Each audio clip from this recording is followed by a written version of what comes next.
अस्सलामुअलैकुम वरहमतुल्लाहि वबरकातुहू। जैसा कि आपने थंबनेल पढ़ लिया होगा, सूफ़ी जलालुद्दीन क्या फ्रॉडिया है? सूफ़ी जलालुद्दीन क्या फ्रॉडिया है? तो इसके बारे में आपको पूरी जानकारी एकदम सही तरह से आपको मिलेगी।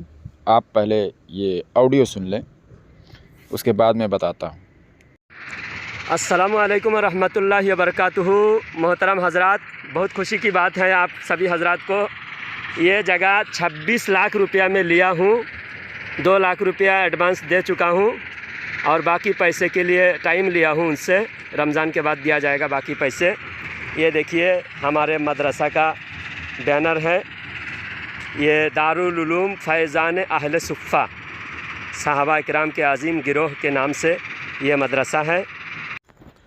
जैसा कि आपने इसका ऑडियो सुन लिया, आइए एक इमेज भी देख लेते हैं जो हमारे वीडियो के नीचे आके कमेंट करता है हमारे चैनल पर कि अली खान शैतान के जितने भी साथ देने वाले हैं सब के सब हरामी हैं, और ये अपने आप को सूफ़ी कहलवाता है। याद रहे, सूफ़ी जो है एक अल्लाह के वली की कैटेगरी है, यानी वलियों के लिए ये जुमला इस्तेमाल हुआ है। ये फासिक मौलिन के लिए बिल्कुल जायज़ ही नहीं है।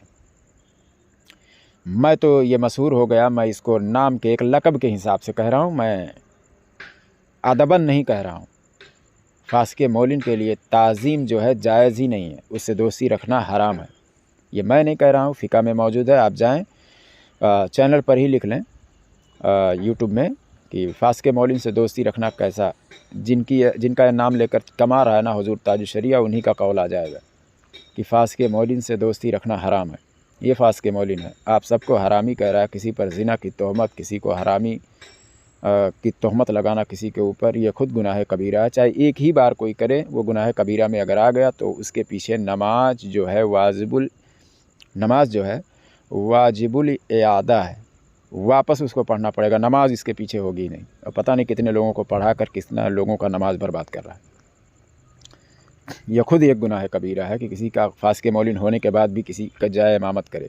इसको खुद नहीं करना चाहिए। तो ये बात हो गई। आइए अब इसके जो बैनर आप देख रहे हैं, ये सहाबा कराम की जमात के नाम से इसने जो है वो मदरसा खोला, बता रहा है यहाँ मस्जिद, यहाँ मदरसा, यहाँ रास्ता, यहाँ ये मतलब सारा कुछ बता रहा है। कह रहा है हमने कुछ 26 लाख रुपए में ज़मीन ख़रीद ली है। आप बैनर पर गौर करें, 26 लाख रुपए में कोई ज़मीन ख़रीद लेगा तो बैनर एक साइड बांधेगा और एक साइड पकड़ के नहीं खड़ा होगा। समझ रहे हैं ना कि भैया ये तो ज़मीन हमारी हो गई, यहाँ पर तो खंबा गाड़ देंगे, हम बोर्ड लगा देंगे, वो भी लोहखन का लगाएंगे। तो इसकी ज़मीन अभी इसने लिखवाई नहीं है। अगर लिखवाता तो पिछले साल आपको खजूर बांटता हुआ वीडियो बनाकर दिखाता था। मस्जिद में जाकर तकरीर करता है या कहीं पर करता है तो उसके लिए भी रियाकारी करता है कि जेब में जो है वो मोबाइल रिकॉर्डिंग चालू करके कि यहाँ रिकॉर्ड होते रहे, अभी नेट पर डालना है। यानी ध्यान इसका मस्जिद में नहीं रहता है सही तरह से, ध्यान यूट्यूब पर ही रहता है कि चंदा कहाँ से आएगा। आपने इसका तकरीर सुना होगा, वो मस्जिद में जुमा के दिन खासकर वो वीडियो अपलोड करता है। अब हो सकता है जान जाए तो बाद में अपलोड करे, कहे कि नहीं मैं तो मिलाद में, और मिलाद में बराबर नारा वगैरह सब कुछ लगता है। अब रही बात जो खजूर का वीडियो बनाकर दिखा सकता है कि भाई ये सूफ़ी जलालुद्दीन तो लोगों को इफ्तारी करवाता है। एक वीडियो में इसने कहा कि 2 लाख रुपया हमने अपने पास से दिया। याद रहे, किसी आलिम के पास जो है इमामत करने वाले या तकरीर इस तरह से मतलब जो भी है मकतब में पढ़ाने वाले के पास 2 लाख रुपया निकलेगा ही नहीं। मैं बता रहा हूँ, छान मार लो, क्योंकि उनका पगार ही इतना नहीं होता कि 2 लाख जमा कर लें। और ये तो कहीं आप सुनेंगे ही नहीं कि फ़ला जगह पे ये एक जगह के कायम मकाम है। ये तो पूरे इंडिया में भागते रहता है, ज़कात के पैसे से जहाज़ में घूमता है। अब चलो आते हैं कि जब खजूर बांट कर ये दिखा सकता है, तो अगर ये 26 लाख रुपए में ज़मीन ख़रीदी होती है तो ज़मीन का पेपर भी ज़रूर दिखाता है। दूसरी बात, चलो अभी नाम पर नहीं हुआ है क्योंकि कोई करेगा भी नहीं, 2 लाख रुपया लेके लिखेगा भी नहीं। लेकिन इसने 2 लाख रुपया अगर दिया है तो स्टाम्प पेपर पे तो ज़रूर लिखवाया होगा। नहीं लिखवाया, क्योंकि पूरे ऑडियो में नहीं दिखाया। अगर लिखवाया होता तो दिखाता, दिया होता तो दिखवाता। अब हो सकता है कि जब मेरा ऑडियो ये सुने तो उसके बाद में किसी को पकड़े, ले भैया 500 रुपया और एक स्टाम्प पेपर लाओ और किसी का नाम इसमें लिख कर जो है फ़ोटो खींच लेते हैं, जैसे बैनर का खींचा है, फिर फ़ोटो निकालने के बाद अपने घर लेके चले गए, ऐसे ही फाड़ के फेंक देंगे स्टाम्प पेपर। क्या फ़र्क पड़ता है, जिसके नाम से लिखेंगे उसको भी 500 रुपये दे देंगे, सामने उसके फाड़ देंगे। वो दूसरा वीडियो में ऐसा लाने वाला है। क्यों? क्योंकि एक बार इसने जो है ख्वाजा अजमीरी रहमतुल्लाह अलैह की शान में गुस्ताखी की, तो मैं कई दिनों तक इसको टोकता रहा, मैं इसका पोस्टमार्टम करता रहा। उसके बाद में जब लोग इसके ख़िलाफ़ हो गए, तब तक ये तौबा नहीं किया। जब लोग ख़िलाफ़ हो गए तो इसको लगा कि हमारा चंदा धंधा सब बंद होने वाला है, तो फिर इसने झूठ मूठ का तौबा भी कर लिया। उसका भी हमने प्रूफ दिया कि झूठा तौबा इसने किया था, वो भी प्रूफ हमने दिया हुआ है। तो ये इस तरह का काम करता है। अब ये क्या करता है, पहले फैज़ान औलिया पर मेरा वीडियो आता था, मैं लगभग 8-10 साल तक वीडियो में ऑडियो मेरा वहाँ पर गया, मैंने बहुत मेहनत की। उसके बाद में ये भी वहाँ पर गया। क्या हुआ कि कुछ लोग हमें राय, कुछ लोगों ने दिया कि आपके पास अगर किताब नहीं है तो आप यूट्यूब पर बोल दें, शायद आपको वहाँ से कुछ इंतज़ाम हो जाए जिससे आप किताब ख़रीद लें, आप मोबाइल में पढ़ते हैं। तो हमने बुलवा दिया था 3-4 ऑडियो में, तो इसको लगा, खटक गया इसको थोड़ा सा कि भाई अगर यहाँ पर चंदा करेगा तो हम खुलकर कर नहीं पाएंगे, क्योंकि उसको भी मिलेगा, हमको भी देंगे, तो लोग कम देंगे, तो क्या करें, इसको यहाँ से हटाएं। तो हमारे पीछे जो है इसने एक साजिश रची और अपने एक दोस्त को पकड़ा, हमारे करीब का, वो भी अय्यासबाज। उसने अपनी बीवी को छोड़ दिया, पहली वाली को अय्यासी करके दूसरा शादी किया, 4-6 साल से उसको देख भी नहीं रहा है। वो इस हिसाब से वो भी ऐसे ही इसी की तरह है, वो भी एकदम गिरा हुआ 3rd क्लास। तो वो जो है मेरे पीछे लगा और इसको मालूम था कि मैं दावत इस्लामी के ख़िलाफ़ या किसी आलिम के ख़िलाफ़ जैसे कोई गुस्ताखी करता है तैसे मैं उसको समझाता हूँ, नहीं समझता है तो मैं उससे बहस करने लगता हूँ। तो दावत इस्लामी के ताल्लुक़ से वो बार बार मुझसे मतलब लड़ता रहा और तमाम तरह की बातें वो कर गया। तो मैंने उसको जो है बहुत समझाने की कोशिश की, मगर वो नहीं माना। तो उसके बाद में यहाँ तक की बात आगे बढ़ गई कि कुफ्र का फतवा मैंने उसको कहा कि तू काफिर हो गया। फतवा नहीं, वो तो फतवा नहीं होता है, मेरा कौल फतवा नहीं होता है। मैंने कहा कि तू काफिर हो गया। शाम को मैंने रुजू कर लिया। दूसरे दिन वो क्या हुआ, 2-3 दिन के बाद वो फतवा लाया। शाम को ही मैं रुजू कर लिया, क्योंकि वह 6-7 आलिम को बैठाया और बहस किया। तो उसमें लोगों ने कहा कि ऐसा नहीं, आपको कर लेना चाहिए, भले ही वो ऐसा है, आप अपनी तरफ से बरी हो जाए। मैंने तौबा कर लिया। फिर वो फतवा लाया, उसमें साफ तौर पर लिखवाया कि एक शख्स है जो दावत इस्लामी को शैतान कहता है, जहन्नमी कहता है, वगैरह वगैरह तमाम चीज़ें कहता है, बाज़ारी जुमले, माँ बहन की गालियाँ देता है। तो क्या ऐसे शख्स को काफिर कहना चाहिए? तो उसमें फतवे में है काफिर नहीं कहना चाहिए, बल्कि सामने वाले को तौबा करना चाहिए। ठीक है ना? तो यानी मुझे तौबा करना चाहिए, मुझे वो कहने वाले पर जो है कुफ्र का हुक्म नहीं लगाना चाहिए। ठीक है, मैं तो उसी वक्त रुजू कर लिया था। अब ये लोग घुमा फिरा के हम ही को आलिम का गुस्ताख, उलमा अहले सुन्नत का गुस्ताख बता दिए, जबकि फतवे में लिखा हुआ है कि पहले कौन गलती कर रहा है। मैं तो रोक रहा था, अभी तक रोक ही रहा हूँ, और मुझको इसने मशहूर करवा दिया कि मैं अहले सुन्नत के उलमा का गुस्ताख हूँ। और जिस आलिम का इसने नाम लिया वो अब्दुल मुस्तफ़ा हसमती साहब, तो उनके ताल्लुक़ से बहुत सारी बातें हुई, मैं उनसे भी रुजू कर लिया, तमाम बातें हमारी हुई। और मैंने कहा कि आपका नाम लेकर ऐसे ऐसे लोग बात करते हैं और उसके बाद में आपका नाम लेते हैं। बोले, उन्होंने कहा हमारा उन लोगों से कोई ताल्लुक़ नहीं, यानी उन्होंने इसको खुद ही उठा के फेंक दिया। समझ, वो जाहिल है, सीधा कहे वो जाहिलों से हमारा कुछ लेना देना नहीं है। आज भी उन्हीं के नाम से ये लोग रोजी रोटी चला रहे हैं। इसने अपने नाम के आगे लिखवाया था एक इश्तिहार में कि मुनाज़िर अहले सुन्नत काते कुफ्र दलालत पीर तरीक़त मुफ़क्किर मिल्लत पीर तरीक़त रहबर राह शरीयत हज़रत अल्लामा मौलाना फ़ासी हाफिज़ वक़ारी सूफ़ी शेख जलालुद्दीन साहब किबला।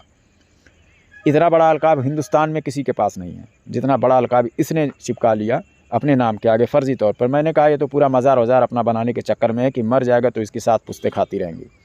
मैंने एक्सपोज कर दिया पूरा, तो ये मेरे से दुश्मनी मोल ले लिया, समझ गए, क्योंकि रोज़ी रोटी का सवाल आ गया था। तो याद रहे मैं कैसे बता रहा हूँ, फासिके मौलिन के आगे जो है ताज़ीमन जुमला नहीं लगेगा, फासिक के पीछे नहीं लगेगा। फासिक के पीछे भी ताज़ीमन जुमला यानी हज़रत, किबला, ये वगैरह वगैरह जो है ये सब नहीं लगता है। और ये इतना बड़ा अलकाब लगा लिया था।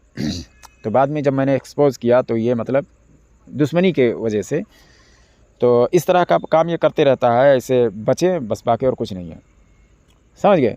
तो जैसे कि मैंने कहा कि हमको ही पलट कर इन लोगों ने, और इसमें ज़िम्मेदार कौन, सूफ़ी जलालुद्दीन ये तो है ही है, अख्तर निज़ामी और नूर हसन, ताहिर रज़ा, रिफ़ायत अली, और इन लोगों के हड्डियों में पानी भरा हुआ है। मैं इन लोगों को साल भर से चैलेंज कर रहा हूँ कि मैं दिखाऊंगा कि तुम लोगों ने शरीयत के ख़िलाफ़ बात किया, मसलक आला हज़रत से तुम लोगों ने बगावत की हुई है, अलग तालीम तुमने देने की कोशिश की है, सारा प्रूफ मेरे पास मौजूद है। मुनाजरे का चैलेंज करा तो अली खान ये हो गया, अली खान वो हो गया, अकेला अकेला बैठ कर बोलते हैं। मैं बता रहा हूँ जितना इल्म है इनका जूते की नोक पर, इनको कुछ भी नहीं मालूम है। आप लोगों को लग रहा है कि बहुत ज़्यादा मालूम है, कुछ भी नहीं मालूम है इन लोगों को, सीधी सी बात मैं कर रहा हूँ। अगर हलाली होते तो ये मुझसे मुनाजरा करते। मुझ पर जितने भी इल्ज़ाम इन लोगों ने लगाए एक भी सही नहीं साबित कर पाएंगे। हाँ, कुरान और हदीस से हटकर ये लोग ज़रूर मुझसे मतलब ये इल्ज़ाम लगा सकते हैं, लेकिन शरीयत के दायरे में रहकर कभी नहीं लगा पाएंगे। इन पर ही लग जाएगा। अब ये क्या करता है सूफ़ी जलालुद्दीन, बेचारे जो कम पढ़े लिखे आलिम होते हैं उनके पास जाता है, उनको बड़ा बनाकर आवाम में पेश कर देता है कि देखिए हमारे हज़रत हैं, ये चंदे के लिए जो है कह दीजिए ऐसा वैसा, दुनिया भर का चंदा मतलब लोगों से भी कहलवाता है, खुद भी करता है ताकि लोगों को लगे कि यार ये तमाम मदरसों में इसका आना जाना है, बहुत पहचान है। अब आइए, कहता है ये हमारे हज़रत हैं। एक वीडियो देख लीजिए पहले। अहले सुफ़ा, ये हमारे हज़रत, ज़िला अन्नामैया, ये आंध्र प्रदेश का एक ज़िला है, और मदनपल्ली बहुत बड़ा शहर है। आगे यहाँ से 3 किलोमीटर दूर मदनपल्ली है, और इस शहर में तकरीबन 45 मसाजिद है, और उसमें ये एक ही। जैसा कि इनके हज़रत साहब का आपने वीडियो देख लिया जो बैनर पकड़े हुए हैं। हज़रत साहब से कोई, चलो ठीक है बैनर पकड़वा दिए, लेकिन वो हज़रत साहब जो है ऐसा आदाब, जैसे देखो फिल्मों में मुजरे वाली नाचती है ना, या कहीं पर वो माथे पर हाथ लगाकर आदाब कर रहे हैं वो साहब। बताइए ऐसे लोगों के पास ये बैठकर जो है चंदे की बात करवाता है कि मैं फ़लाँ मस्जिद में गया, फ़लाँ मदरसे में गया, मुझे वो हज़रत अल्लामा मौलाना ये मिले, और उसके बाद में उन्होंने हज़रत अल्लामा मौलाना लगा भी देता है, और उसके बाद में कहता है हज़रत चंदे के लिए कह दीजिए। लोगों को लगता है यार कोई बड़ा आलिम कह रहा है हमारे चंदे के लिए, ऐसा नहीं। बताइए वो उस आदमी को जो बेचारे वो हैं, उनको इतना भी अभी तक इल्म नहीं है कि ये माथे पर लगाकर सलाम नहीं करना चाहिए। ये सुन्नत तरीका कहाँ है, ये तो फिल्मी स्टाइल है यार, समझ रहे हो। इतना भी तमीज़, और ये भी नहीं, उनको बता भी नहीं पाया आज तक, और सबको बोल रहा है जहाँ मैं जाता हूँ वहाबियत को नेस्तो नाबूद कर देता हूँ। कितना नाबूद कर देता है आप लोगों को समझ में आता होगा यार। मुझे ताज्जुब होता है कि बताओ इतने बड़े जाहिलों का लोग जो है वो बयान सुनते हैं, तकरीर सुनते हैं। बताइए, नेस्तो नाबूद कर देता है सबको जहाँ जाता है। मैं बता रहा हूँ ये खुद नेस्तो नाबूद हो जाएगा, समझ गए। ये कितना नेस्तो नाबूद करता है। मेरे पास इसका सैकड़ों वीडियो मौजूद है, कसम से सैकड़ों प्रूफ, मतलब वीडियो नहीं, मतलब ये मौजूद है, बात मौजूद है कि जिसमें ये मसलक आला हज़रत से हटकर तालीम दे रहा है, फ़िक़ह से हटकर तालीम दे रहा है, कुरान के ख़िलाफ़ तालीम दे रहा है। अगर औकात है तो अख्तर निज़ामी तो इसकी दिफ़ा करके दिखा दे। पूरी दुनिया में कोई नहीं इसका दिफ़ा कर पाएगा। ये शरीयत के ख़िलाफ़ है यार, मेरे पास प्रूफ है एकदम सही तरह से। सारी बातें ये जो है, बहुत सारी बातें, सारी बातें नहीं, बहुत सारी बातें जो है वो शरीयत के ख़िलाफ़ बताता है, मसलक आला हज़रत से हटकर तालीम देता है। और यही सिर्फ नहीं, कई लोग हैं इसमें, इसके साथ में जितने लोग हैं वो गूंगे शैतान हैं जो इसके ख़िलाफ़ बोलते नहीं हैं, समझ गए। क्योंकि वो जानते हैं कि ये गूंगे शैतान, मैं उनको कह रहा हूँ कि जो मेरे ख़िलाफ़ तो बोलने के लिए तैयार हो गए थे मगर इसके ख़िलाफ़ नहीं बोल रहे हैं। अरे यार ये बहुत बड़ा फराडिया है, मैं बता रहा हूँ। आप लोग अपना ईमान बचाएं और इन लोगों के चैनलों से दूर हो जाएं। जैसे कि मैं आज 10-12 साल से हमने मेहनत किया, और तमाम ऑडियो 300 के करीब ऑडियो मैंने फैज़ान औलिया पर डाला। वहाँ से फैज़ान औलिया वाले ने उसको मिटा दिया। यानी हमने जो दीन सिखाया लोगों को, हमने इतनी मेहनत की, हमने अपनी बातों को जमा किया, उसको वहाँ से मिटा दिया। क्यों मिटा दिया भाई?